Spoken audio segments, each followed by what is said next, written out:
We're here in the Gilbert area, and there are some heaving cracks in this floor. As you can tell, we've stitched it together and put our cementous material in the crack. There's nothing you can put in that crack that's going to hold your house up, but the stitches are going to hold this slab and this slab together better.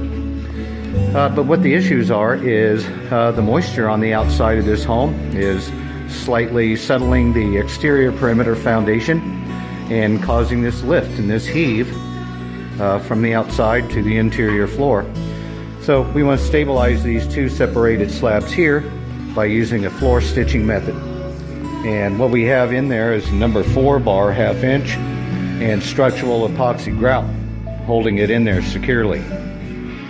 Now we're going to install a floor leveler system right in through here.